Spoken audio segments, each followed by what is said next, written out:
የሚሸከመው እንዴ? ያ በዝቷል እኮ እኔ ላይ ራሱ በጣም ያስጠላል፣ ይሰለቻል። የሆነ ነገር ሲባል ብሩክ ጋር ነው የሚመጣው። አንተ ይሁንሽ፣ እኔ ያመጣሁት ነገር ነው የእኔ ስህተት ነው ይሁን።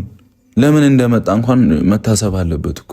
ለምን እንዳደረግኩት እንኳን መታሰብ አለበት እኮ። ለአንድነት ለሰላም እኮ ነው እንዴ። በብቻዬ ያልቻልኩት ነገር ነው። ሃይሚን አይታችሁ ከሆነ እኔ ህይወት ላይ ሴት ሲመጣ የሆነ መለስ የሚያደርጋት ነገር አለ። ይህ ግልጽ ነው፣ እያየሁት ነው። በቃ አምኜበት ነበር ያደረግኩት ያንን ነገር። ግልጽ ነው፣ ወሰንኩኝ፣ አደረግኩኝ። ያ ነገር አይታይም። በቃ ያንተ ጥፋት ነው። እሺ ነው ጥፋቴ ነው እየተቀበልኩ እየኖርኩ ነው። ግን ደግሞ የሆነ ሰው አሁን አብሳላት ተነስተው የሆነ ነገር ስላለች እኔ ላይ እኔ የምሸከምበት ምንም ምክንያት የለም። እኔ ምን ላደርግ? እስከ መቼ የዋሆነ ምናምን አለችኝ። እሺ ምን ላደርግ? ባህሪን ለመቀየር ሞከርኩ። ባህሪ እኮ የሆነ ልብስ ምናምን አይደለም። በጣም ከባድ ነገር ነው። በጣም እየተጎዳሁ